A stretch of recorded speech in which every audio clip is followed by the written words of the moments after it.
decays into 2 photons, which give you a nice clean Higgs signal. So in this channel, we require the BB bar mass to be between 95 to 135 GeV, so within the Higgs mass window. And for the non-resonant, we search in the N gamma distribution, where at around Higgs mass, we don't see any excess there. So we set a limit on the cross-section at 3.9 picobarn, which is around 117 times the standard model. For the non-resonant case, we have an exclusion on, we have the cross-section limit as a function of the resonant mass from 275 to 400 GeV.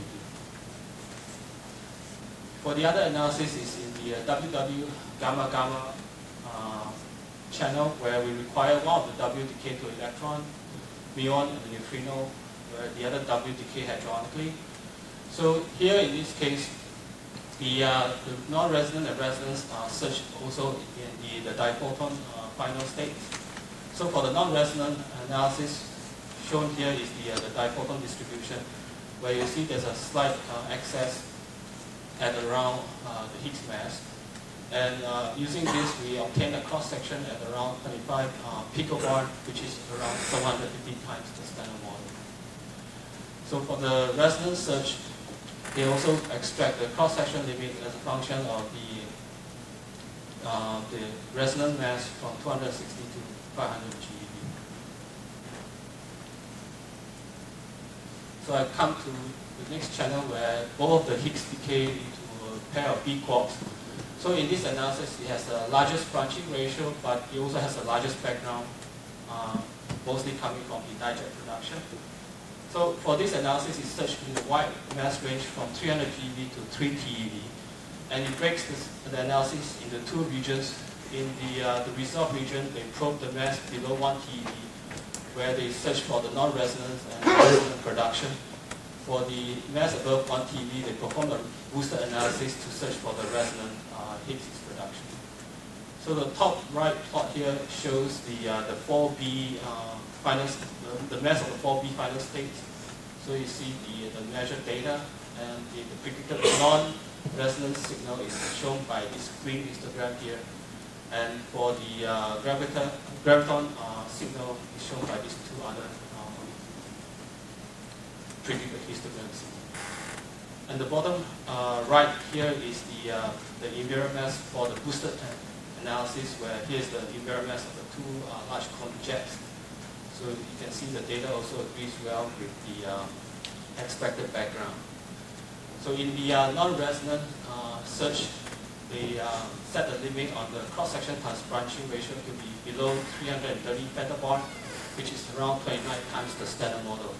So comparing this channel and the other two channels that I mentioned just now, so this channel has the best sensitivity.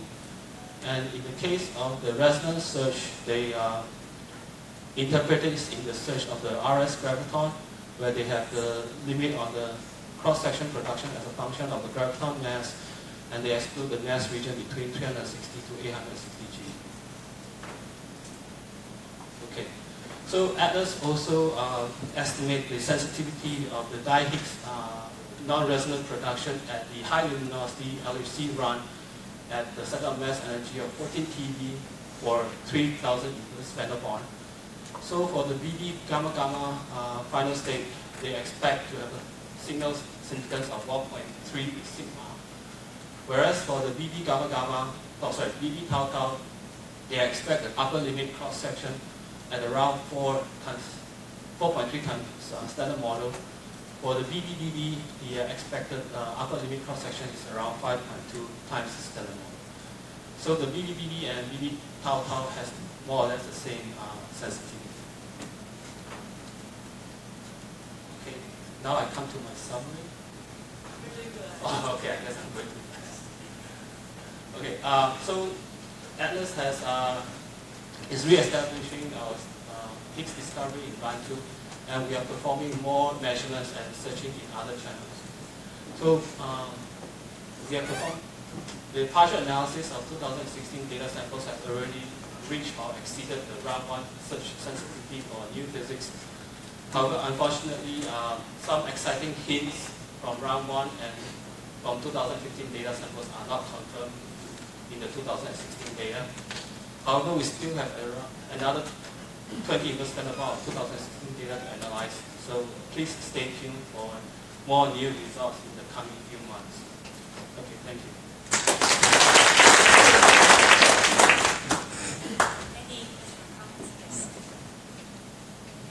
I have two questions. You have this nice event at 2 electrons at 2.3 TeV and 2 jets at 7.5 TeV and 2 photons at 2.2 TeV. Are these consistent with the background, all these three? Well, yes, I mean, for example, here, the 7.5 TeV that you saw just now is this event, right? That's not the background. Yes. I mean, in all cases, we see that for this analysis, they are all consistent with background. Okay, so you said about 710 diphotons, yeah. So about that 2.3 sigma. How many events are above this background?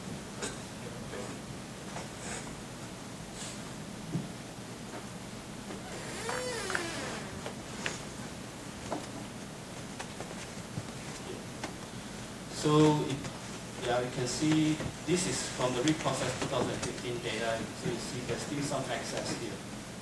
How many? If I see by eye, at around 10 for 2015, but in 2016 you do not see much anymore. So this is after combining both 2015 and 2016.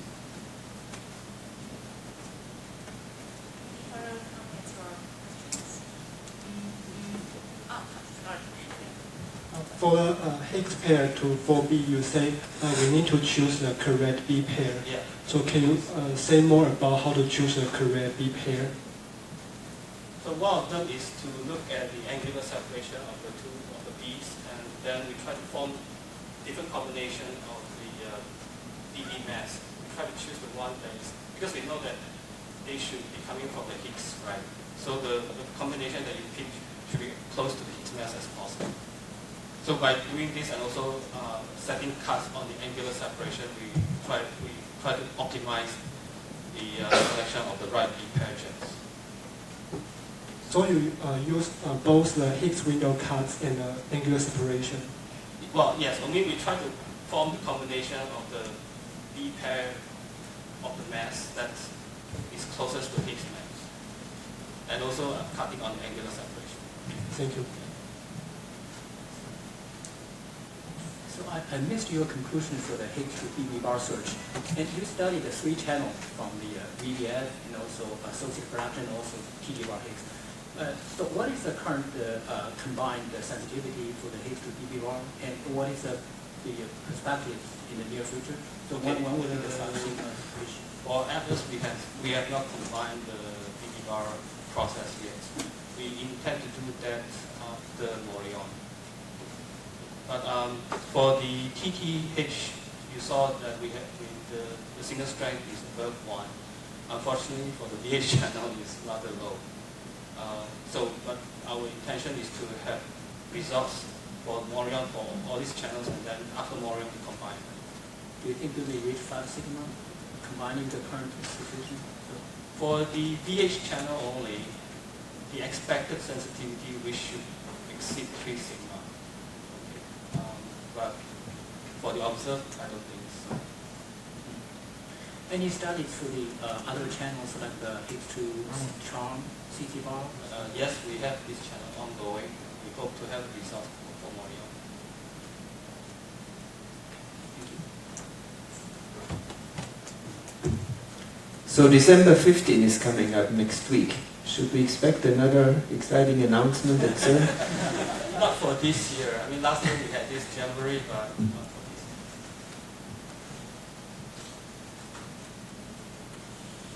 Any questions or comments? Then if not, then let's thank our speaker again.